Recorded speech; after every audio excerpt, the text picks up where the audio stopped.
Olá pessoal, tudo bem? Bom, estou fazendo aqui a gravação da nossa aula de análise combinatória. Eu deixei com vocês um link que direcionou para uma aula que finalizou o tema de frações com os exercícios e nós começamos a trabalhar a parte de análise combinatória. Então, essa primeira noção já foi discutida na primeira, né, na parte final do vídeo que eu encaminhei para vocês.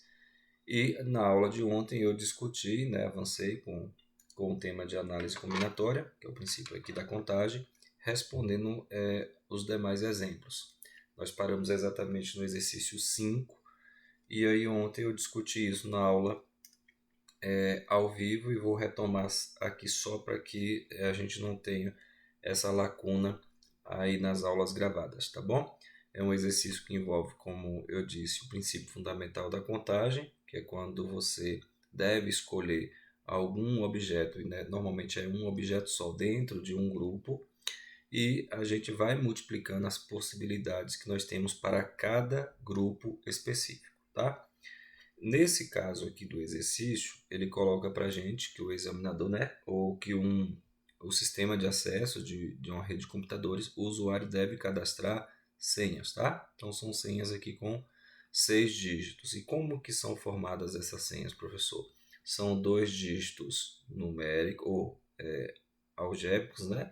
Relacionados ali a letras. Ele falou para a gente, ó, letras maiúsculas. Então os dois primeiros dígitos são letras, e ele fala em letras minúsculas, tá bom? Até comentei ontem na aula, toma cuidado com isso, porque se o examinador permitir que você faça escolhas entre letras maiúsculas e minúsculas, esse número de opções dobra. Nós temos 26, se for o caso de ele considerar a diferenciação entre minúsculas e maiúsculas, você vai ter um total de 52 opções, tá? São 52 caracteres aí. Não é o caso, ele já disse aqui que tem que ser letras minúsculas e mais que isso, ele falou que precisam ser letras distintas, então não posso repetir uma letra utilizada, por exemplo, na minha primeira escolha, tá bom?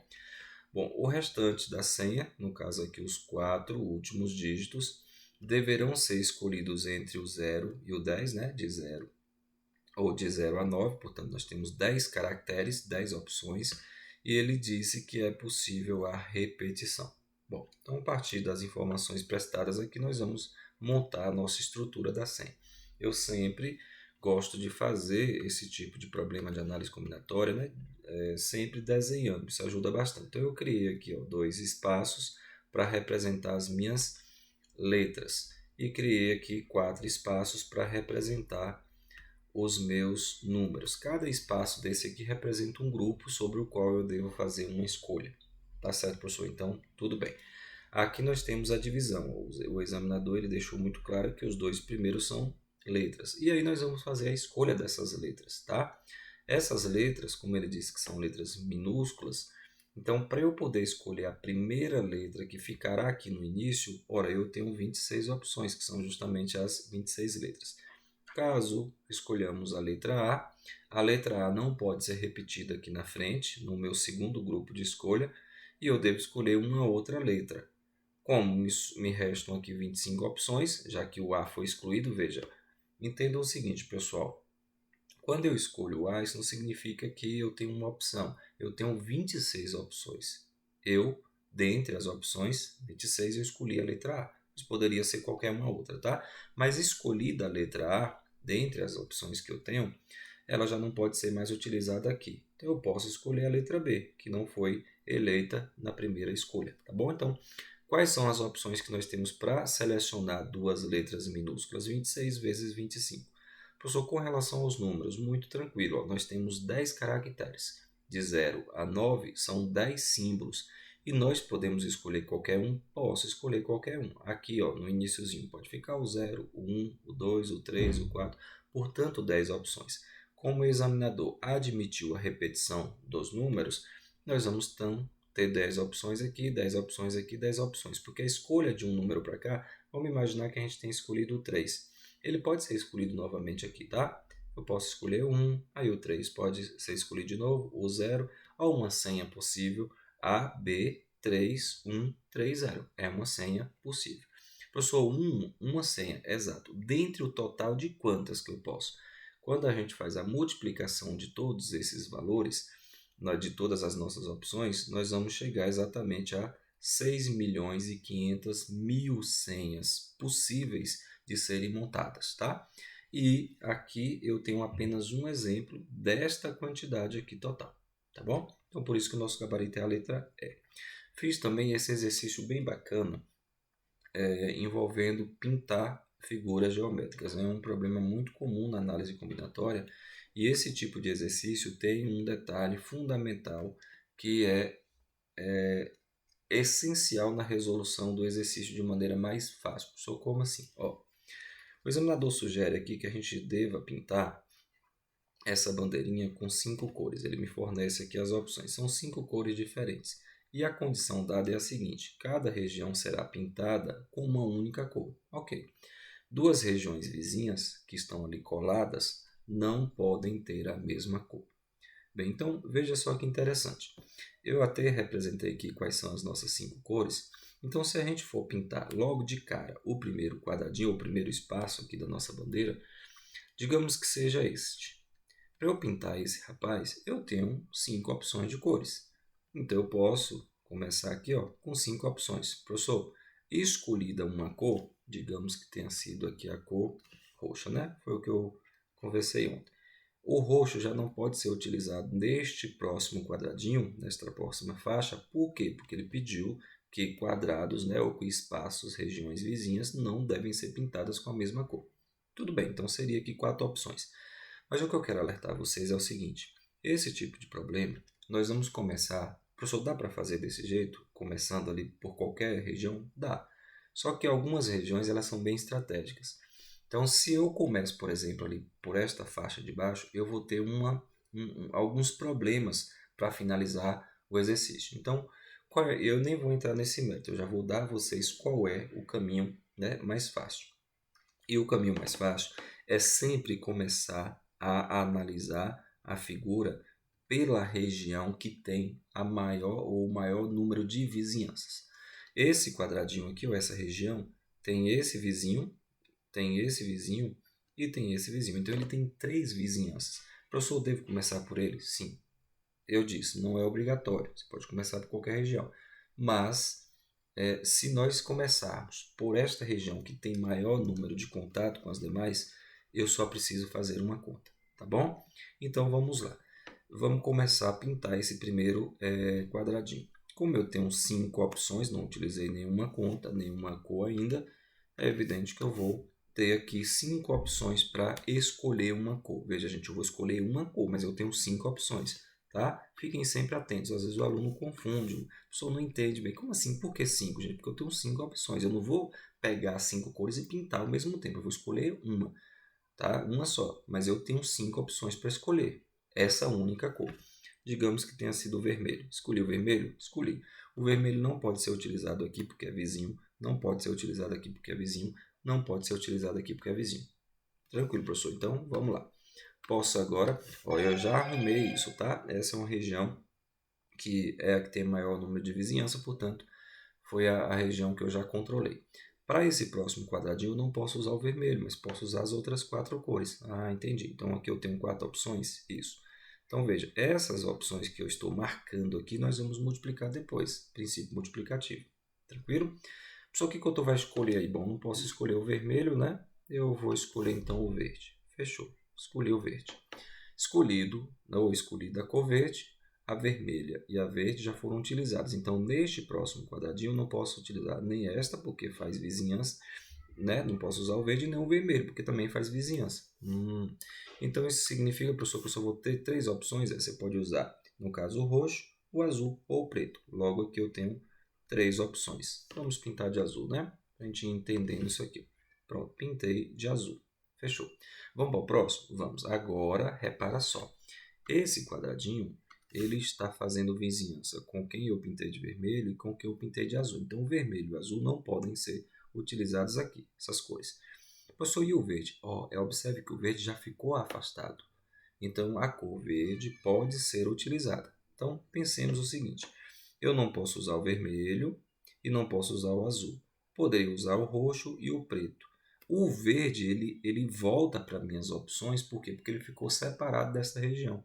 Então, isso significa que aqui eu posso utilizar outras 3 cores, com exceção do vermelho e do azul. Eu posso usar o roxo, que não tinha sido utilizado, o preto e o verde, que volta para ser, né, para o meu campo de escolha, já que ele ficou separado desta região. Tranquilo, gente? Bem, então vamos para essa próxima agora. Nessa próxima, observe o que vai acontecer. Vamos imaginar que eu tenha pegado aqui o vermelho, né? A gente já usou o vermelho. Bom, o preto mesmo. Pintei de preto, certo? Então, essa próxima região aqui eu só não posso pintar de preto, porque ela não faz contato com azul, não faz com verde, não faz com vermelho, e ainda posso utilizar o roxo. Logo, aqui eu vou ter outras 4 opções. A única cor que eu não posso usar aqui é o preto, que está fazendo vizinhança, tá bom? Pronto, se você começou, gente, a tratar esse problema pela região mais fronteirística, digamos assim, você não vai ter dificuldade, porque o meu cálculo agora consiste simplesmente em multiplicar essas opções. E aqui está esse resultado. 5 vezes 4 vezes 3 vezes 3 vezes 4. Isso dá para a gente um total de 720 maneiras de pintar essa bandeirinha, utilizando as 5 cores e seguindo as exigências que foram colocadas pelo examinador. Tá bom? Letra E, nosso gabarito, questão bem bacana.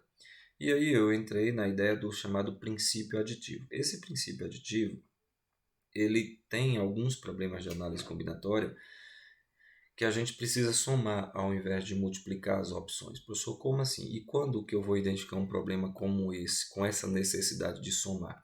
É quando você consegue visualizar formas diferentes, com estruturas diferentes de montar o meu problema. Professor, ainda não ficou claro. Deixa eu mostrar esse exercício aqui, ó. Dentre os números naturais com 3 algarismos, a quantidade desses números, veja, são números com 3 algarismos, tá? Então, esses números possuem aí 3 algarismos. É o número de 100 até 999, tá bom? Tá aqui. Aí o que acontece? A quantidade desses números que possui pelo menos, essa é uma palavra-chave que normalmente nos leva a fazer ou a resolver um problema de análise combinatória somando as possibilidades. Porque quando ele fala em pelo menos, vocês vão entender o quê? Ele quer pelo menos um algarismo 5. Só como assim? Ó, quando o examinador fala, eu quero saber quantos números de 3 algarismos nós temos, né, nós vamos conseguir formar, que tenha pelo menos a presença do 5, pelo menos um. Então pode ter 1, pode ter 2 e pode ter 3 5. Né? Até porque se não fosse assim, se não pudesse repetir, ele não ia pedir isso aqui. Então se ele está pedindo pelo menos um 5, pode aparecer 2 vezes o 5, logo os algarismos podem repetir, evidentemente. Bom, e aí como é que tu faz isso? Repara só, eu fiz de 2 maneiras e vou mostrar a vocês como que esse problema normalmente é tratado e uma forma de resolver isso bem mais rápido, né? Usando um raciocínio às avessas, pelo contrário. Mas calma que a gente vai entender. Bem, então vamos lá. Primeiro eu fiz o seguinte, ó, eu dividi isso aqui em casos. Eu saí calculando a quantidade de números de 3 algarismos, ó, 1, 2, 3, que eu consigo formar com a presença do número 5. Então aqui embaixo eu estou marcando o número que eu estou formando, tá? Para que vocês tenham aí controle do que o professor está fazendo. Então aqui nós temos um exemplo. Deixa eu mostrar. Então, quem são os números que nós temos? Professor, os dígitos que nós temos de 0 a 9 são 10 opções. Isso, 10 opções. Perfeito. Então o que nós vamos fazer aqui é o seguinte. Como eu quero que o 5 já apareça aqui nessa primeira casinha, ó, aqui eu estou falando 5, faz favor. Sim, o que foi? Fique aqui nessa primeira posição. Tá, eu fico. Quando eu posiciono, quando eu coloco o 5 ali na primeira casinha, e eu quero que ele apareça uma única vez, eu não posso mais escolher o 5. Então esse é o raciocínio. Então repara que aqui nesse primeiro caso eu estou calculando todos os números que o 5 aparece uma vez. Uma vez. Eu chamei o 5, 5 fica aqui, fico. E aí, o que eu faço? Para os próximos números que eu vou escolher, eu não vou mais utilizar o 5 porque eu quero que ele apareça uma vez. Não é pelo menos que o examinador quer? Então eu estou calculando já os casos em que ele aparece uma vez. Depois eu calculo 2 vezes ele aparecendo, depois 3. Aí eu atendo o que ele quer. Pelo menos uma vez implica 1, 2, 3. Né? 1, 2, 3 vezes aí. Certo? E aí o que aconteceu? Ó, eu marquei posição aqui para o 5, falei 5, você vai ficar aqui no início, tá certo, eu fico. E aí, quantos números nós temos agora para escolher, para colocar aqui, ó, na segunda posição? Bom, 9, já que o 5 não pode ser repetido nesse caso, já que ele tem que aparecer uma única vez. Foi uma condição que a gente impôs. Professor, e aí, aqui, quantos números nós temos a opção de escolher? Também 9. A exceção aqui é o 5. Quando a gente faz essa conta, dá 81. Dá uma olhada nesse número aqui, ó, 513. 513 é um número que tem o 5 uma vez no início do número. E esse rapaz aqui, o 513, com certeza ele faz parte desse grupo de 81 possibilidades que nós temos, tá bom? Então foi isso que eu quis dizer. Mas repara, o 5 ele pode aparecer uma vez, mas não no início. Ele pode vir aqui para o centro, ele pode vir para o final. E aí nós vamos ter mais opções de números que apresentem o 5, pelo menos, né, apresentem o 5 uma vez. E aí, observe uma coisa, não esqueçam disso, não, pelo amor de Deus. Tá? O examinador sabe dessa treta e ele joga muito isso em problemas para a gente errar. Estou falando o quê? Presta atenção. Como eu estou dizendo 5, faz favor, você agora vai ficar aqui no meio, ele tudo bem. Agora nós vamos escolher números para ficarem aqui, números para ficarem aqui, números para ficarem aqui. Veja que interessante. Professor, por que ficou 8 opções aqui se eu só tirei o 5? Sabe o que acontece? O 0 nunca pode aparecer no início de um número. Porque se o 0 aparece, a análise combinatória não considera o 0 à esquerda como um algarismo significativo. Então, se por um acaso eu permitir a possibilidade de escolher o 0 para ele ficar aqui, ó, o número é 0,559. 0,59. Esse número não tem 3 algarismos como o examinador deseja. Esse 0 ele é descartado e esse meu número tem apenas 2 dígitos significativos. É o número 59. E ele quer números com 3 dígitos. Então, gente, muita atenção nisso aqui, porque a gente esquece mesmo. Professor, então quer dizer que ficaram 8 aqui porque o 5 já foi escolhido para ficar no meio? Isso. E o 0 não pode ser escolhido? Exatamente. E aqui, ó, como o 5 já foi escolhido, então não tem o que eu escolher, é uma opção só. E o 9, por que o 9 apareceu aqui? Porque aí eu tenho as 9 opções. Eu só não posso escolher o 5 aqui no final. O 0 já pode. Por isso ficaram 72 opções. E do lado de cá, a mesma coisa, só que agora eu estou com o 5 no final do número. Então veja que eu peguei o 5 uma vez e saí marcando as posições que ele poderia ficar. E a gente está calculando tudo isso aqui. Ó. Quando a gente soma, nós vamos encontrar 225 números que têm o 5 uma vez.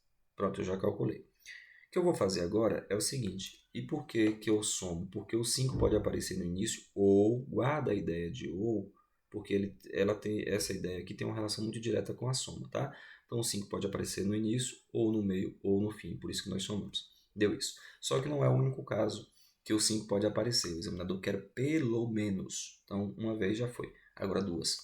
Duas, ele pode aparecer aqui e aqui. Ó. Então, se ele aparecer aqui, não tem o que eu escolher. O 5 é o lugar dele. Aqui também. Aí eu posso escolher quantos números aqui no final? 9. Com exceção do 5, já que eu quero que ele apareça duas vezes. Eu não posso permitir que o 5 apareça ali no final, porque vai embolar minha conta. Ele pode aparecer ali de novo e quebra esse raciocínio de que eu quero que ele apareça, nesse caso, duas vezes. Tá bom? Bem, uma outra situação seria escolher colocar o 5 aqui no início e o 5 aqui no finalzinho e deixar essa vaga para escolher os demais números. Nós temos 9 opções nesse caso. E aqui, de novo, cuidado. Ó, se o 5 aparecer no final, né, no meio e no final, nós vamos ter que escolher algarismos para cá. Professor, por quê? O 8 é aquela historinha do zero? Eu não posso escolher o 5, porque ele tem que aparecer duas vezes, eu já fixei ele. E não posso escolher o 0, daí eu tenho 8 opções. Quando a gente faz essa somatória, ó, dá mais 26 casos em que o 5 aparece, nesse caso, duas vezes. E por fim, estando trabalhosa, né? Por fim, nós vamos agora escolher o 5 em 3 posições. 5, você vai aparecer aqui, aqui, aqui. Gente, nesse caso só tem uma possibilidade, que é escolher o 5 para as 3 casas, para as 3 posições. E aí quando a gente faz essa somatória aqui, ó, nós vamos encontrar o total, né? Quem é esse total? Aqui é o total de maneiras ou o total de números em que o 5 apareça ou apareceu pelo menos uma vez, tá? Esse é um problema complicado, chato, é. Por quê? Porque é um problema que envolve somatória e eu tive que fazer caso a caso. Só que existe uma outra forma de resolver isso, bem mais econômica. Eu vou mostrar a vocês. Ó. Qual seria o raciocínio dessa segunda solução aqui, professor? Seria o seguinte. Você pode responder esse problema diminuindo os casos, né, do total, diminuindo os casos que você não deseja e sobrando aquilo que você quer. Entendi não? Bora lá. Sabe o que o professor fez? Vamos aqui? Nós temos lá aqueles 10 caracteres que a gente estava discutindo. 1, 2 até o 9. Tem 10 opções lá, certo? Se nós pegarmos esses números e embaralhar esses 10 caracteres, nós vamos conseguir montar todos os números possíveis. Todos. Tá? Então, quem são todos os números possíveis? Repara que o zero não pode vir aqui no início. Então, quando eu for escolher o primeiro número aqui, para formar o meu algarismo, né? Meu número de 3 algarismos, o zero não pode, portanto 9. Mas aqui ele já pode entrar. Então, ficou 9 vezes 10 dá 900. Professor, o que é esse número 900? Esse número 900, pessoal, é justamente a quantidade total de números que a gente consegue formar. Inclusive, nessa quantidade total, estão incluídos os números que possuem o 5 uma vez, os números que possuem o 5 duas vezes e o número que possui o 5 três vezes. Está tudo aí, nesse pacote. O que nós vamos fazer agora é calcular os números que não possuam o 5. Pessoal, mas como é que eu faço isso? Como assim calcular a quantidade de números que não possuem o 5? Porque pensa comigo, se eu tenho um total e eu sei qual é os números que não possuem o 5, se eu pego o total e tiro os números que não possuam o 5, o que vai sobrar? Os números que possuem o 5. E o raciocínio é bem tranquilo. Por quê? Nós não temos aqui 10 caracteres? Temos. Sabe, dentre esses caracteres temos quem? O 5. Você sabe o que você vai fazer com 5? 5, sinto muito, mas você não vai ser escolhido para eu formar esses números aqui. Por que não? Porque eu não quero que você apareça nesses números na minha contagem. Então, quando a gente faz isso, o que acontece? Eu tenho 10, tiro 5, 9. No início, o zero não pode ficar 8. E você multiplica 8 vezes 9, dá 648. Esses números aqui, ó, os números que nós estamos montando, 648 números possíveis, nenhum desses números dos 648 possui o 5. Por quê? Porque eu excluí ele. Eu não joguei o 5 na minha contagem, no meu campo de escolha. Então, professor, se eu fizer 900 menos 648, quer dizer que vão sobrar apenas 252 números, e esses números possuirão 5? Sim, tá? Essa é uma outra maneira de a gente responder esse problema, usando esse raciocínio que eu costumo dizer que a gente faz pelo reverso, né? Pelo reverso. E aí não é uma soma, mas é uma subtração, acaba sendo a operação aí também relacionada. Tá bom? Questão bem tranquila, quer dizer, bem tranquila não, trabalhosa, né? Mas tá aí para a gente ficar protegido caso o examinador cobre algo parecido. E uma última aqui envolvendo a somatória funciona da seguinte forma. Veja mais uma vez um problema que nos leva a uma ideia de somatória. Por quê? 4 parlamentares, sendo 2 do tipo, né, do partido X e 2 do partido Y, inscreveram-se para discursar na tribuna de uma determinada sessão.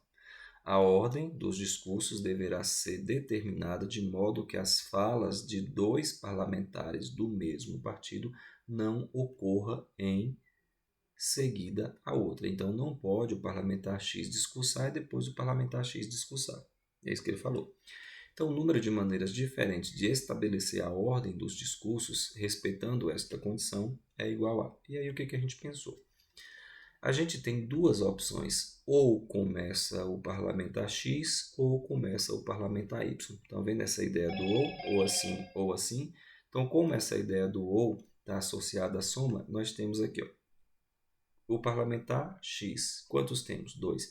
Quem vai começar? Qualquer um dos dois. Mas um parlamentar já discursou? Já. Então, agora eu tenho que intercalar com Y, porque não pode ser X e X.